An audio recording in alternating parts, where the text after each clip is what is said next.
आसान नहीं है मंजिल को पाना, सालों का संघर्ष मायने रखता है। कंधों पर उज्जवल समाज का भार लेकर तत्वज्ञान का दीप जगाना पड़ता है। जी हाँ, कहते हैं जितनी बड़ी सफलता उतना बड़ा संघर्ष। संघर्ष को जीवन का अहम हिस्सा माना जाता है, या फिर यूं कहें कि संघर्ष ही हमारे जीवन की दिशा और दशा निर्धारित करता है। एक समय आता है जब इंसान की बुलंदियां जो जमीन से आसमां की तरह सबको दिखाई देती हैं, लेकिन उसके पीछे का संघर्ष किसी को दिखाई नहीं देता। उस व्यक्ति ने इस मुकाम तक पहुंचने के लिए कितना संघर्ष किया, क्या क्या कष्ट उठाने पड़े, कितनी गालियां सुननी पड़ी, ये सब कोई नहीं जानता। सब उसके इतिहास को भुलाकर वर्तमान को देखते हैं। जीवन में संघर्ष तो हर कोई करता है, लेकिन उसका उद्देश्य मायने रखता है। अधिकतर लोगों का संघर्ष धन दौलत परिवार तक ही सीमित रहता है, लेकिन कुछ लोगों का संघर्ष समाज में परिवर्तन से जुड़ा होता है। ऐसे लोगों का संघर्ष इतिहास बन जाता है और फिर इतिहास में उनका नाम सुनहरे अक्षरों में अंकित होता है। ऐसे महापुरुष लोगों के दिलों पर अमिट छाप छोड़ देते हैं और मृत्यु के बाद भी जग में उनकी कीर्ति बनी रहती है। इतिहास इस बात का गवाह है कि जब किसी महापुरुष ने संसार की भलाई के लिए कदम बढ़ाया है, उसे हमेशा संघर्ष करना पड़ा है, जिससे बड़े बड़े परिवर्तन हुए हैं और उन परिवर्तनों के साथ लोगों का जीवन भी सुलभ हुआ है। कहते हैं संघर्ष जितना बड़ा होगा, जीत उतनी ही शानदार होगी। आध्यात्मिक मार्ग में भी भक्तों और संतों ने ऐसे ही कठिन संघर्ष किए हैं और आध्यात्मिक मार्ग में फैले पाखंडवाद को खत्म करने के लिए वे हमेशा सच पर अड़िग रहे। वह दुनिया वालों के जुल्म सहते हुए भी सच्चाई का रास्ता नहीं छोड़ा। उन्होंने ये सब इसलिए किया ताकि पूरे विश्व का मार्गदर्शन हो सके। गुरु नानक देव जी, रविदास जी व मीराबाई को कौन नहीं जानता। सत भक्ति के लिए समाज परिवार से संघर्ष किया। इनके संघर्ष की मिसाल आज भी दी जाती है। आज भी जग में इनकी महिमा का गुणगान किया जाता है। ऐसी महान आत्माओं की मोक्ष के बाद भी संसार में उनकी महिमा बनी रहती है। संघर्ष करने वाले महापुरुषों की कहानियां पढ़ते समय हमारे दिल और दिमाग में विचार आते हैं कि यदि इन महापुरुषों के समय में हम भी होते तो तन मन धन से संघर्ष में इनका साथ देते। परंतु ऐसा कहना आसान है, लेकिन वास्तव में किसी भी महापुरुष का संघर्ष में सहयोग करना और उसके संघर्ष और सच्चाई को सही ठहराना बहुत मुश्किल है। आइए आपको ऐसी ही एक अद्वितीय संघर्ष की कहानी से रूबरू करवाते हैं, जो वर्तमान के परिप्रेक्ष्य में अतुलनीय है और आने वाले समय में सुनहरे अक्षरों में लिखी जाने योग्य है। संघर्षपूर्ण जीवन जी रहे इस महापुरुष ने अपना जीवन जनता की भलाई के लिए ईश्वर को सौंप दिया। वर्तमान में ये महान संत सच्चाई की राह पर चलते हुए कठिन संघर्ष कर रहे हैं। वे सामाजिक व आध्यात्मिक मार्ग दोनों में ही संघर्ष कर रहे हैं, जिससे मानव समाज का भला भी होगा और मोक्ष भी। वो महान संत जगत गुरु तत्वदर्शी संत रामपाल जी महाराज हैं, जिन्होंने जनता के कल्याण के लिए अपना पूरा जीवन दांव पर लगा दिया। 8 सितंबर 1951 का वो शुभ दिन, जिस दिन संत रामपाल जी महाराज जी का जन्म गांव धनाना, जिला सोनीपत, हरियाणा में एक किसान परिवार में हुआ। बचपन से ही भगवान के प्रति अटूट आस्था होने के कारण हर छोटी बड़ी खुशी पर भगवान का शुक्रिया करना, पूजा करना उनकी दिनचर्या का एक अहम हिस्सा बन गया था। हनुमान जी के परम भक्त होने के नाते हर मंगलवार का व्रत रखते, सालासर बालाजी जाते और हनुमान चालीसा का पाठ भी किया करते थे। इंजीनियरिंग की पढ़ाई पूरी कर संत जी हरियाणा प्रांत में सिंचाई विभाग में जूनियर इंजीनियर की पोस्ट पर नियुक्त हुए, जहां पर 18 वर्ष कार्यरत रहे। फिर एक दिन अचानक संत रामपाल जी महाराज के जीवन को नया मार्गदर्शन, नई दिशा मिली जब इनकी भेंट संत रामदेवानंद जी से हुई। उन्होंने 17 फरवरी सन 1988 फागुन मास की अमावस्या को रात्रि के समय परम पूज्य स्वामी रामदेवानंद जी से नाम दीक्षा प्राप्त की, जिसके बाद संत रामपाल जी स्वामी जी के सत्संग में ज्यादा से ज्यादा जाने लगे और उस तत्व ज्ञान का जिक्र लोगों से करने लगे। वह पुण्यात्माओं को गुरुदेव स्वामी रामदेवानंद जी के पास ले जाकर नाम दिलवाया करते, घर पर भी रहकर चर्चा किया करते थे।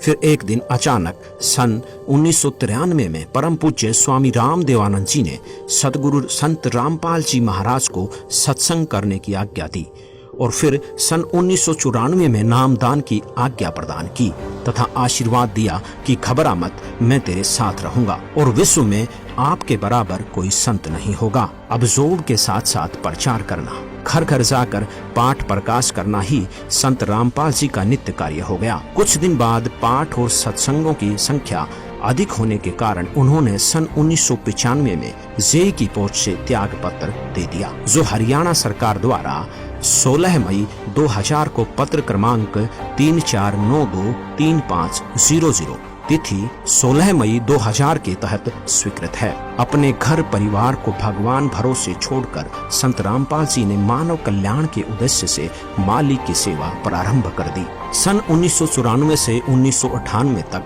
संत रामपाल जी महाराज जी ने घर घर, गांव-गांव, नगर नगर में जाकर सत्संग किया। संत जी ने परमात्मा की वाणी को घर घर में पहुंचाने की शुरुआत की। इच्छुक भक्त आत्माओं के घर गरीबदास जी महाराज जी के ग्रंथ साहिब की स्थापना करते और पाठ प्रकाश करते। धीरे धीरे संत जी के बहु संख्या में अनुयायी हो गए और सन 1999 में गांव करोथा, जिला रोहतक, हरियाणा में सतलोक आश्रम की स्थापना की तथा 1 जून 1999 से 7 जून 1999 तक परमेश्वर कबीर जी के प्रकट दिवस पर 7 दिवसीय विशाल सत्संग का आयोजन करके आश्रम की शुरुआत की। वह महीने की प्रत्येक पूर्णिमा को 3 दिन का सत्संग प्रारंभ किया। सन 2003 में संत जी ने अखबारों व टीवी चैनलों के माध्यम से सत्य ज्ञान का प्रचार करना शुरू कर दिया और अन्य धर्मगुरुओं से भी शास्त्र विरुद्ध ज्ञान त्याग कर समाज को भ्रमित न करने व सत्य ज्ञान स्वीकार करने का आग्रह किया। परंतु नकली धर्मगुरुओं ने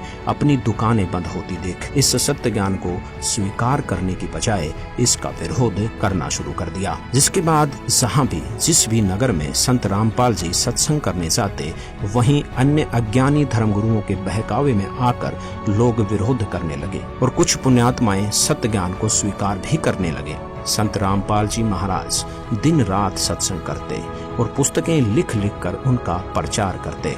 उन्होंने सभी धर्मों के साथ साथ आर्य समाजियों के संस्थापक महर्षि दयानंद जी द्वारा लिखित पुस्तक सत्यार्थ प्रकाश के वेद विरुद्ध ज्ञान व असामाजिक तथ्यों की सच्चाई से भी सबको रूबरू करवाते हुए उसका खंडन किया, जिस कारण अपने अज्ञान का पर्दाफाश होने के भय से उन अज्ञानी संतों, महंतों व आचार्यों ने सतलोक आश्रम करोथा के आसपास के गांवों में संत रामपाल जी महाराज को बदनाम करने के लिए दुष्प्रचार करना प्रारंभ कर दिया तथा 12 जुलाई 2006 को आर्य समाज के तथाकथित धर्मगुरुओं ने सैकड़ों हजारों की संख्या में भीड़ को एकत्रित करके संत रामपाल जी को शान से मारने तथा आश्रम को नष्ट करने के उद्देश्य से सतलोक आश्रम करोथा पर हमला किया।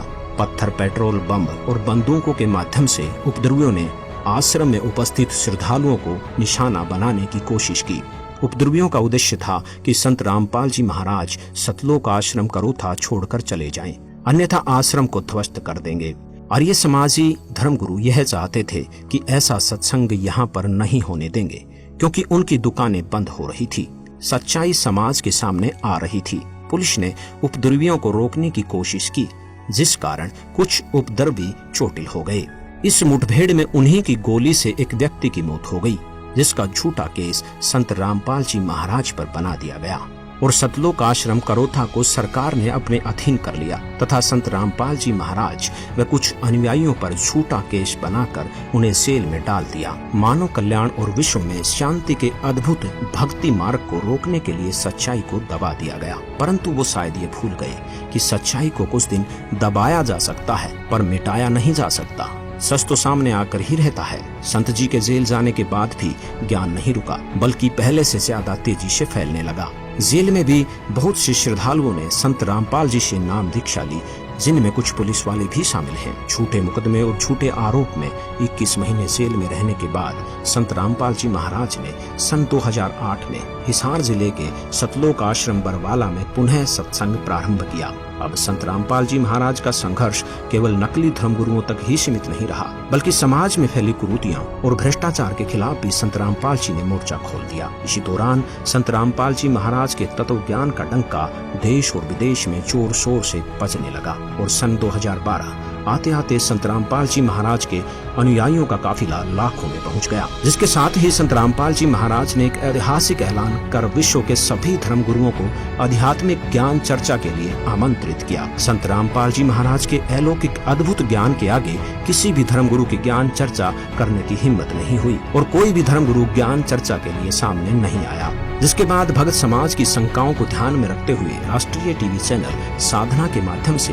प्रसिद्ध धर्म गुरुओं के आध्यात्मिक विचारों और संत रामपाल जी महाराज के आध्यात्मिक विचारों की तुलना विवेचन करने के लिए आध्यात्मिक ज्ञान चर्चा नामक प्रोग्राम चलाया गया, जिसका अभूतपूर्व नतीजा आया और मानव समाज में संत रामपाल जी महाराज के तत्व ज्ञान का डंका घर घर बजने लगा। अब पूरे भारतवर्ष में ही नहीं बल्कि पूरे विश्व में माना जाने लगा कि संत रामपाल जी महाराज के आध्यात्मिक ज्ञान की कोई सानी नहीं है। घर घर जाकर ज्ञान गंगा पुस्तक पहुंचाई जाने लगी, जिसे पढ़कर लाखों की संख्या में लोग संत रामपाल जी से जुड़ने लगे और अद्वितीय लाभ प्राप्त करने लगे। सन 2013 में सुप्रीम कोर्ट ने सतलोक आश्रम करोथा, जो कि 2006 से प्रशासन द्वारा सील कर रखा था, उसको वापस बाइज्जत संत रामपाल जी महाराज को सौंप दिया, जिसकी खुशी में संत जी के अनुयायी आश्रम की साफ सफाई करने के लिए आश्रम करोथा पहुंचे और सफाई करने लगे। परंतु कुछ आर्य समाज से जुड़े लोगों से ये बर्दाश्त नहीं हुआ और वे आश्रम में संत रामपाल जी के अनुयायियों पर हमला करने के उद्देश्य से फिर से भीड़ इकट्ठी करके आश्रम के सामने पहुंच गए। संत रामपाल जी ने अनुयायियों से गेट बंद करके केवल सुमिरन करने को कहा। आर्य समाजियों ने आश्रम पर पत्थरों से हमला बोल दिया। पुलिस भी वहां पहुंच गई, पर आर्य समाज ने पुलिस पर भी हमला कर दिया। परंतु कुछ ही देर में पुलिस ने स्थिति संभाल ली और बाद में आश्रम को खाली करवाया गया। जिसके बाद करोथा आश्रम में सत्संग नहीं हो सका। बरवाला आश्रम में सत्संग प्रचार प्रसार चलता रहा और देखते ही देखते संगत बहुत अधिक बढ़ने लगी। कबीर साहिब जी के प्रकट दिवस पर आश्रम में पैर रखने की भी जगह नहीं थी और संतों की लीला को कोई नहीं समझ सकता। परमात्मा के तत्व ज्ञान का प्रचार तीव्र गति से बढ़ाने के लिए संत जी को कठिन संघर्ष करना पड़ रहा है। नवंबर 2014 में हुए बरवाला कांड को तो हर कोई जानता है। तकरीबन 4 घंटे चले उस घमासान और उपद्रव को देखकर मानवता शर्मसार हो गई। अचरज की बात तो यह है कि इस उपद्रव में 6 लोगों की मौत हो गई, जिसका आरोप भी संत रामपाल जी महाराज के सिर पर मंड दिया गया। संत रामपाल जी महाराज व उनके अनुयायियों पर झूठे केस लगाए गए, जिसका उनके पास कोई सबूत नहीं था। उनके जेल जाने के बाद भी तत्व ज्ञान रुका नहीं, बल्कि पहले से 10 गुना तेजी से विश्व में फैल रहा है। सच की राह पर चलने वाले हर महापुरुष को कठिन से कठिन संघर्ष करना पड़ा है, फिर चाहे वे स्वयं परमेश्वर कबीर साहिब जी ही क्यों न हो, जिन्हें सत्य आध्यात्मिक ज्ञान का प्रचार करने के शुरू में 52 बार जान से मारने का प्रयत्न किया गया, परंतु सच को मिटाया नहीं जा सकता। सच ऊपर आकर ही रहता है। संत रामपाल जी महाराज ने केवल आध्यात्मिक मार्ग में ही संघर्ष नहीं किया, बल्कि सामाजिक कुरीतियों के खिलाफ भी आवाज उठाई। दहेज प्रथा, नशे जैसी कुरीतियों को जड़ से खत्म करने के लिए ये मिशन चलाया तथा विश्व को दहेज मुक्त, नशा मुक्त व दुराचार मुक्त बनाने का बीड़ा उठाया। आज उसका नतीजा भी देखने को मिल रहा है। संत रामपाल जी महाराज जी के जितने भी अनुयायी हैं, वो किसी भी प्रकार का नशा नहीं करते, मांस नहीं खाते, जुआ नहीं खेलते, सट्टेबाजी, न दहेज लेते हैं न देते हैं, गाना बजाना, नाचना, ये सब संत रामपाल जी के अनुयायी नहीं करते, जिससे संत रामपाल जी महाराज जी द्वारा एक स्वच्छ समाज तैयार किया जा रहा है। संत रामपाल जी ने एक उदाहरण से स्पष्ट कर दिया कि जिस प्रकार रेल को रोकने के लिए एक अंधा गधा पटरी के बीच में खड़ा हो जाता है, अपनी पिछली दोनों टांगे उठाकर मारता है, उसे रेल नहीं रुकती और वो गधा मर जाता है। इसी प्रकार जो इस तत्व ज्ञान को रोकने का प्रयास करेगा, वो अंधे गधे के समान होगा, जो अपना ही नाश करवा बैठेगा। आज संत रामपाल जी महाराज जी का सच्चा ज्ञान आसमान छू रहा है और दिन प्रतिदिन उनका ये तत्व ज्ञान विश्व में बहुत तेजी से फैल रहा है, जिसे रोकना मुश्किल ही नहीं, नामुमकिन है। आज उनका संघर्ष फल रहा है और विश्व भर के लोग उनसे जुड़ रहे हैं तथा उनका मानव समाज के कल्याण का मिशन सफल हो रहा है। आज कबीर परमेश्वर की असीम दया से विश्व में 500 से अधिक नाम दीक्षा केंद्रों पर संत रामपाल जी महाराज से नाम दीक्षा ग्रहण करने की सुविधा उपलब्ध है। इसलिए पूरे विश्व के भाई बहनों से हमारा आग्रह है कि संत रामपाल जी द्वारा दिए गए तत्व ज्ञान को ध्यान पूर्वक सुने, समझें और उनसे नाम दीक्षा लेकर अपना मानव जीवन सफल बनाएं। सत साहिब।